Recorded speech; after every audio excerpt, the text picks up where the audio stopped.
You already know that feeling. That tightness in your chest at 2 in the afternoon for no obvious reason. That moment where you're sitting completely still and somehow your mind is running a marathon. You're not sick. Nothing catastrophic happened today.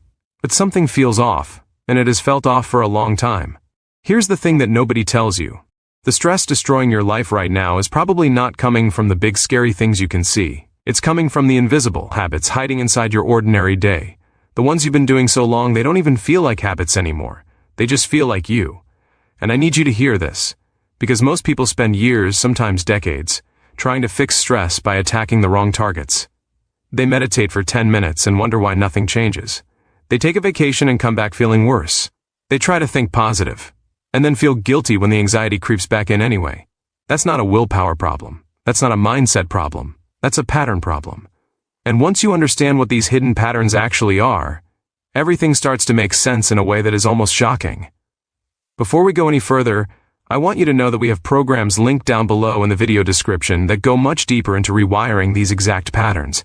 People who are drowning in daily stress have used them to fundamentally transform how their nervous system responds to life. But honestly, if you're the kind of person who thinks stress is just something you have to live with, those programs are probably not for you. They're for people who are finally ready to stop surviving and start actually living. That's a very different kind of person. Keep watching and you'll know which one you are. Now let's talk about the first hidden habit, and this one is going to hit differently than you expect. It's the habit of waking up and immediately reaching for your phone. Sounds small, right? It is catastrophically expensive to your stress levels. Here's what's actually happening in your brain during the first 20 minutes after you wake up. Your brain is in a state called theta, which is the same neurological state used in hypnosis. It is deeply impressionable, it is wide open. And the moment you flood it with notifications, news, messages, social media comparison, other people's emergencies, you are literally programming your nervous system for threat before your feet even touch the floor. Research in stress physiology consistently shows that cortisol, your primary stress hormone, spikes naturally in the morning. When you add digital stimulation on top of that spike, you are compounding the stress response before your day has even begun. Most people do this every single day and then wonder why they feel overwhelmed by noon. Here's the gut punch. That phone habit doesn't just affect your morning, it affects your entire day. Studies on cognitive load show that a mentally primed stress state in the morning can persist for 6 to 8 hours, shaping how you interpret every conversation, every challenge, every minor inconvenience throughout your whole day. You are not just choosing how to spend 5 minutes, you are choosing what kind of day you are going to have before it starts. The second hidden habit is one that sounds like productivity but is secretly poisoning you. It's the habit of never finishing things. Think about how many browser tabs you have open right now. Think about the text you drafted and didn't send. The task you started and pushed to tomorrow. The conversation you almost had but avoided. Every single one of those unfinished loops lives in your nervous system as an open circuit, constantly draining energy in the background like apps running on your phone that you forgot to close. Psychologists call this the Zeigarnik effect, the brain's obsessive tendency to fixate on incomplete tasks. What that means in real life is that your brain is literally working overtime cataloging everything you haven't finished yet. That's not stress about the future, that's the weight of everything, unresolved sitting on your chest right now. And here's where it gets deeply personal.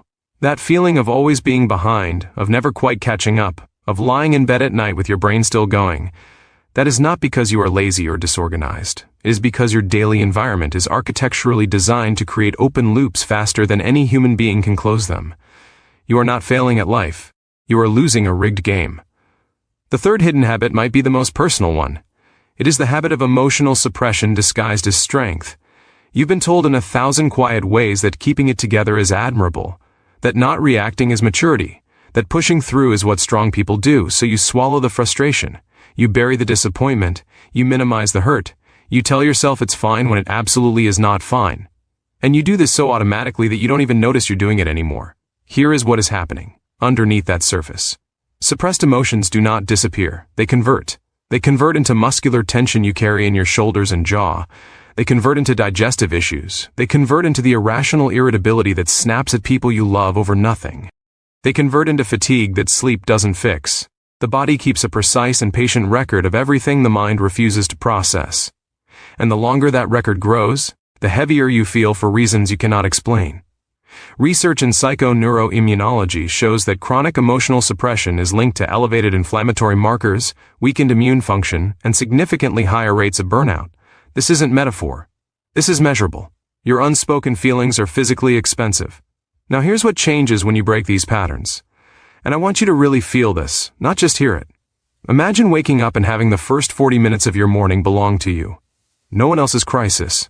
No algorithmic anxiety. Just your own mind, quiet and clear, setting itself for the day ahead. Imagine what it would feel like to end a day with your mental tabs actually closed, to lie down and feel genuinely done, not haunted by the weight of everything unfinished. That's not fantasy. That's neuroscience. That's what a regulated nervous system feels like, and most adults haven't felt it in years. Imagine what your relationships would look like if you weren't constantly running on a stress-depleted emotional reserve. Imagine the version of you who has enough mental space to actually be present with people, who isn't snapping over small things, who isn't lying awake parsing conversations. That version of you is not far away. That version of you is separated from you by a handful of patterns that you didn't consciously choose and can absolutely unlearn. People who have gone through this process consistently describe it the same way. They say it feels like someone finally turned the volume down on a noise they had forgotten was even there. Say they had no idea how much energy they were spending just staying anxious. Some people describe recovering hours of mental clarity every single day, not because they changed their schedule, but because they stopped losing so much energy to invisible stress patterns. That kind of transformation doesn't take years. For most people, the shift starts within days of addressing the right patterns in the right order. Here is the uncomfortable truth. Most people will watch this video, recognize themselves in every single word, feel that deep flash of this is exactly it, and then do nothing. They will return to their phone in the morning. They will leave their emotional loops wide open. They will keep suppressing and pushing and exhausting themselves. And 6 months from now, they will be watching another video wondering why they still feel this way. That's the painful path, and it's always available. But if something in you is done with that path, if you are genuinely ready to stop performing fine while feeling hollowed out, then the programs linked down below in the video description exist specifically for that moment of readiness. They are not for people who are casually curious. They are for people who recognize that the cost of staying the same has finally exceeded the discomfort of changing. If that is you right now in this moment, go to the description. Don't put it off. The version of you that feels lighter, clearer, and finally free from this invisible weight is waiting, and it starts with a single decision that you can make today.